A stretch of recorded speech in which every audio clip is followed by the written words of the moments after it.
My name is Marissa Hale. And last Christmas Eve, my parents dragged my suitcase onto the porch, dropped it in the snow, and slammed the door in my face.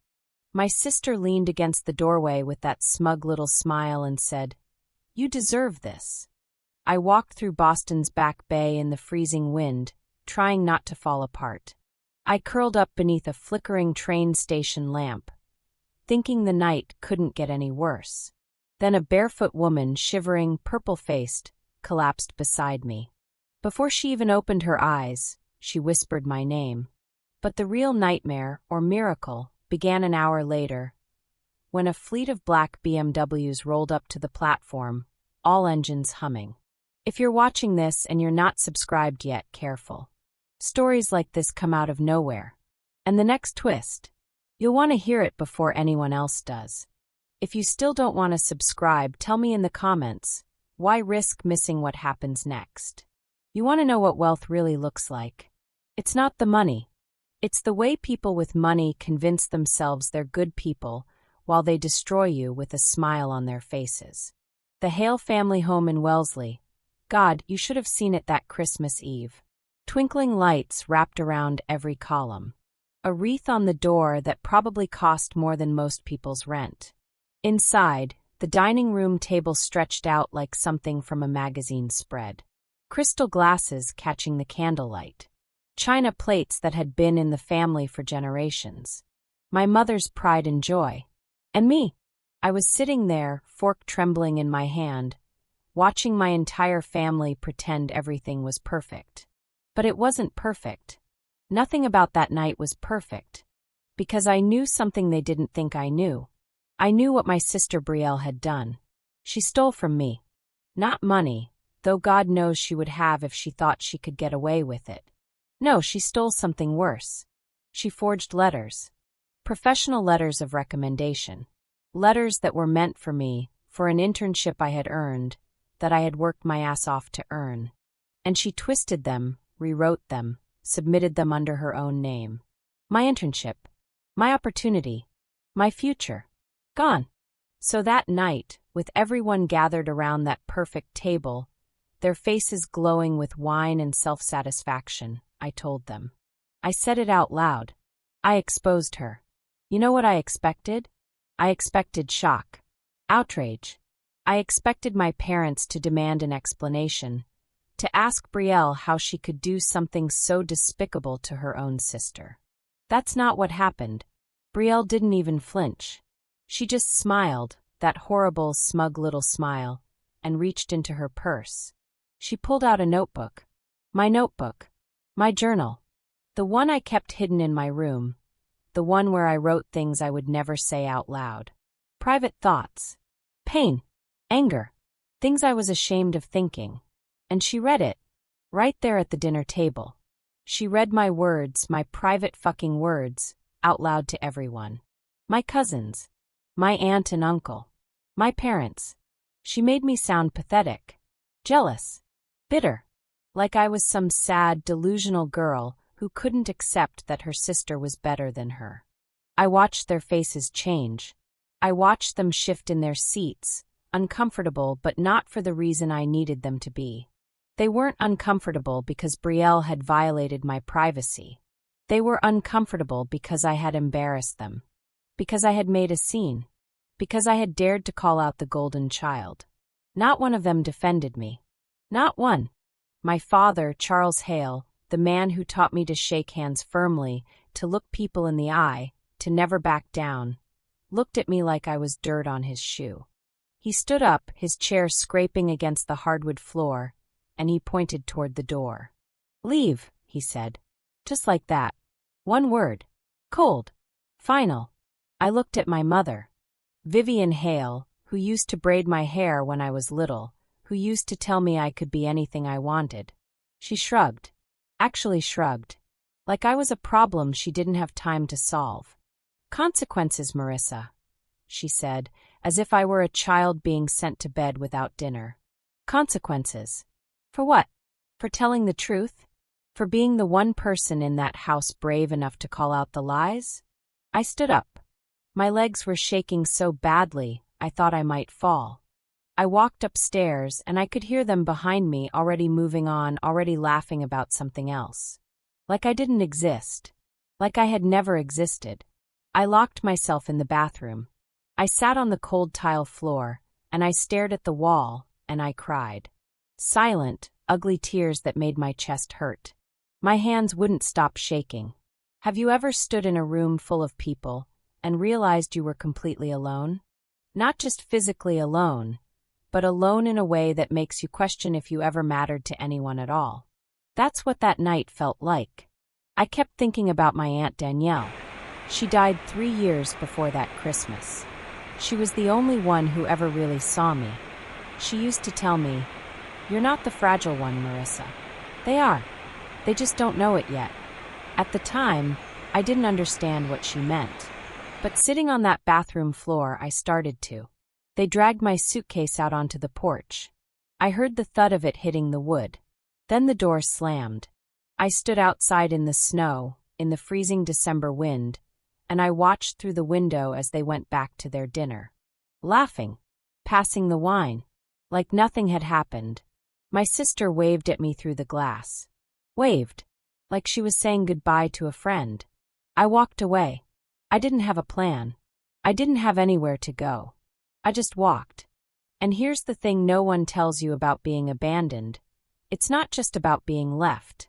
It's about realizing that the people who were supposed to protect you, who were supposed to love you, chose not to. They looked at you and decided you weren't worth it. That's the wound that doesn't heal. That's the one that stays. If you've been humiliated like this, if someone in your family ever made you feel like you didn't matter, comment same. Because I need you to know you're not alone in this. I wasn't alone either. I just didn't know it yet. But there's one thing they never knew. One thing I kept from all of them that night. And when it came back around, when it finally mattered, it changed everything. I ended up in South Boston. A studio apartment that was barely bigger than a closet. The walls were peeling. The heat worked maybe half the time. When the wind blew hard enough, I could feel it through the window frames. It was mine. That's all that mattered. It was mine and no one could take it from me. I worked 2 jobs. I stocked shelves at a grocery store from 5 in the morning until noon. Then I'd change in the bathroom, put on different clothes, and head to a hospital where I worked as an admin clerk until 9 at night. I'd come home and my feet would be screaming, my back aching, and I'd eat whatever I could afford and collapse into bed. And then, 3 nights a week, I went to Bunker Hill Community College. Free classes. Digital marketing, social media strategy, web design. I sat in those fluorescent-lit classrooms with people twice my age, people who were trying just as hard as I was to claw their way up. I studied. I learned. I absorbed everything. But here's what no one tells you about starting from nothing. It's not romantic. It's not some inspiring movie montage where uplifting music plays and suddenly you're successful. It's rejection. Over and over and over again. I sent out hundreds of emails. Hundreds. Pitching my services, offering to redesign websites for free just to build a portfolio. Most of them were ignored. The ones that weren't, I got responses like, "We're looking for someone with more experience," or, "We'll keep you in mind for the future." I went to interviews where people looked at me like I was wasting their time. One guy, I'll never forget this, told me I looked too inexperienced. Not that my work wasn't good. That I looked inexperienced. Like my face was the problem. I wanted to scream. I wanted to tell him that I had worked harder in 6 months than he probably had in his entire cushy career. But I didn't. I smiled. I said thank you. And I left. And I kept going. Because here's the thing about anger. If you use it right, it becomes fuel. Every rejection, every dismissive email, every condescending comment, I turned it into energy. I channeled it into late nights learning new software, into perfecting my pitch, into building something they couldn't ignore. My first real breakthrough came from a tiny bakery in Dorchester. The owner was an older woman, maybe 60, who had been trying to keep the place alive after her husband died. She had a website that looked like it hadn't been updated since 2005. No social media presence. No online ordering. She couldn't pay me much. But she believed in me. Or maybe she was just desperate enough to take a chance. I redesigned everything.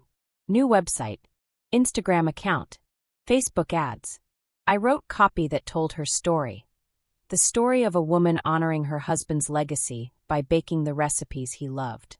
Her sales doubled in 2 months, then tripled. People started asking her who did her marketing. She gave them my name.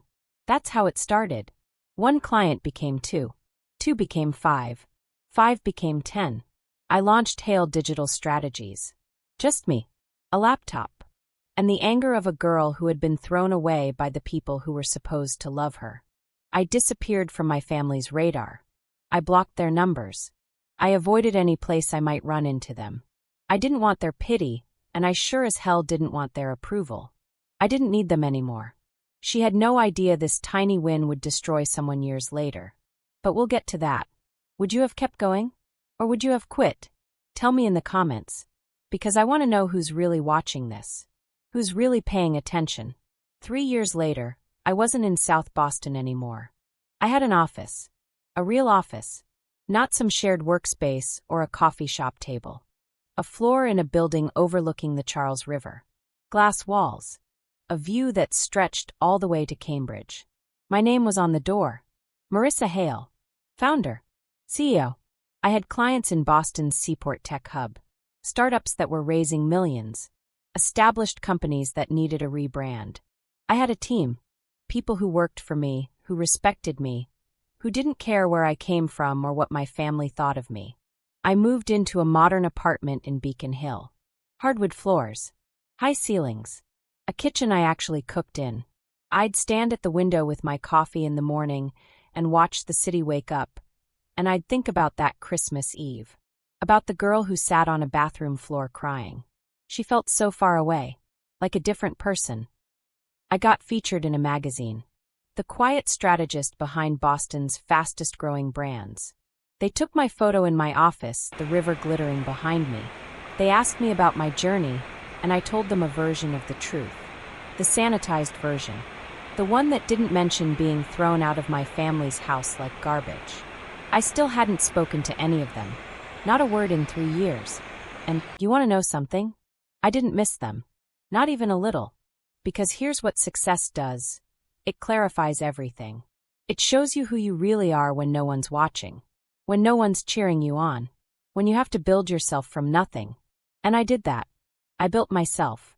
But here's the thing about success that no one ever prepares you for. It doesn't protect you from who returns when they fall. I heard through the grapevine, because that's how information travels in wealthy circles, that things weren't going well for Brielle. Her marriage was cracking. Her husband, some real estate developer in Lexington, had sunk everything into a venture that collapsed. Bad timing. Bad investments. The kind of failure that doesn't just cost you money, it costs you your reputation. Brielle, the golden child, was drowning. And my parents? Their boutique business, the one they'd poured years into, was bleeding money. There was a lawsuit. Some dispute with a vendor that had spiraled out of control. Legal fees stacking up. Assets being frozen. The perfect family image was crumbling. I found out because they reached out. Not with an apology. Not with any kind of acknowledgement of what they'd done. They reached out because they needed something. My father sent an email. Professional. Polite. Like he was reaching out to a business associate, not the daughter he'd thrown out of his house. Marissa, we'd like to discuss an opportunity for collaboration. Given your expertise in business strategy, we thought you might be interested in consulting on a project. Consulting. That's what he called it. I didn't respond. Not directly.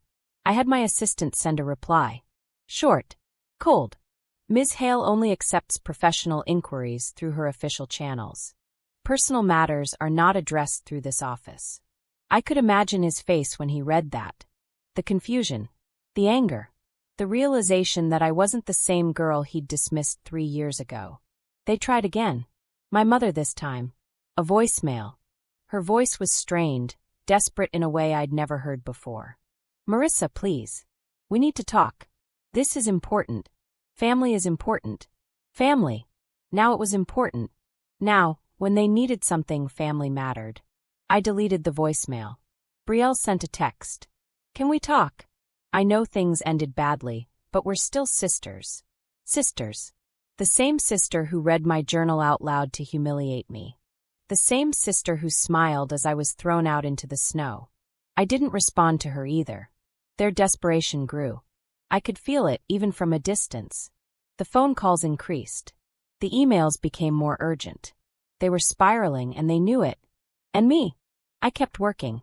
I kept building. I kept moving forward like they didn't exist. Because here's the question I want you to answer. Does family deserve help after betraying you? Yes or no? Tell me in the comments. Because I struggled with this. I really did. Part of me wanted to watch them fall. Part of me wanted them to feel what I felt that Christmas Eve. The helplessness. The abandonment. The crushing weight of being completely alone. But another part of me, the part that my Aunt Danielle had seen all those years ago, knew that wasn't who I was. I wasn't them. They showed up at my office on a Thursday morning. All three of them. My father, my mother, and Brielle. My assistant called me. There are some people here to see you. They say they're family. They don't have an appointment. I should have sent them away. But I didn't. Send them in. They walked into my penthouse office, and I watched their faces change. The shock. The realization. The moment they understood exactly how far I'd come without them. Marissa Hale, founder and CEO. The nameplate on my desk. The awards on the wall. The view behind me. My father froze. My mother's mouth opened slightly, like she wanted to say something but couldn't find the words. Brielle looked like she might cry. I didn't stand up. I stayed seated. Behind my desk. In my chair. They stood. The power imbalance was immediate. Visceral. They felt it. I could see it in the way they shifted their weight, in the way they glanced at each other uncertain. Sit, I said. Not an invitation. An instruction. They sat. No one spoke for a long moment. I let the silence stretch. Let them marinate in their discomfort. Finally, my father cleared his throat. Marissa, you've done well for yourself. I have. We're proud of you. I laughed. I couldn't help it. It was such a ridiculous thing to say. Proud. Like they had anything to do with this. Like they had supported me. Encouraged me. Believed in me. Are you? I said. That's interesting.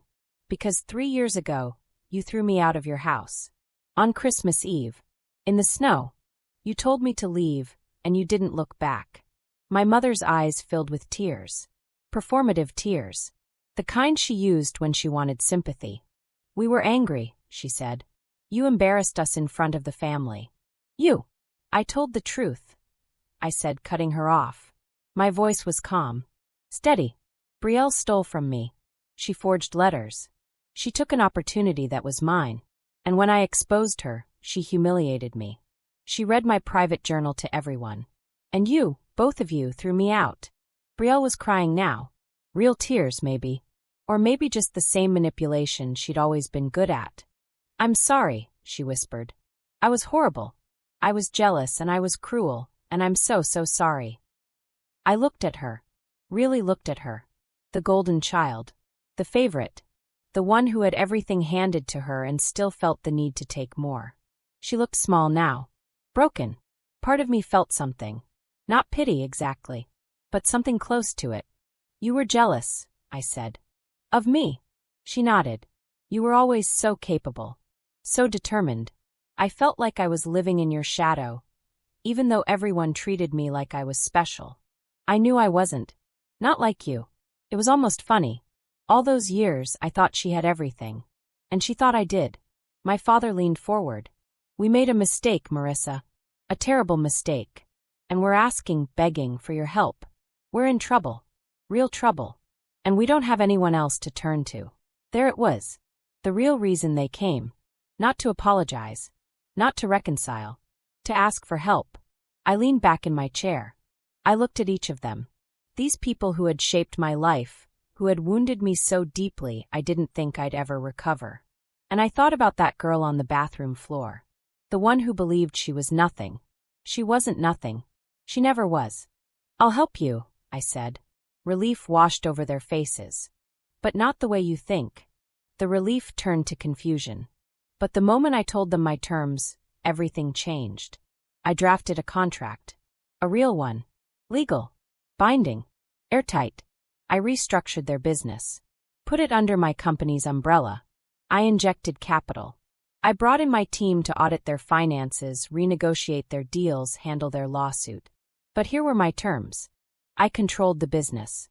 Every decision went through me. Every expense. Every hire. Every strategy. They worked for me. Not with me. For me. They followed my professional rules. My standards. My expectations. And there would be no emotional reconciliation. No family dinners. No pretending that we were close. This was business. Only business. My father's jaw tightened when he read the contract. My mother looked like she'd been slapped. Brielle just stared at the pages, her hands shaking. This is too much, my father said. We're your family. You stopped being my family the night you threw me out, I said. Now you're clients. And if you want my help, you'll sign. They looked at each other. A silent conversation happening between them. Desperation versus pride. Survival versus dignity. They signed. All three of them. Not because they trusted me. Not because they wanted to. But because they had no other choice. And you know what? That felt like justice. Not revenge. Justice. Because I didn't destroy them. I saved them. But I did it on my terms. I made them understand what it feels like to be powerless. To need someone who doesn't need you. Would you have helped them?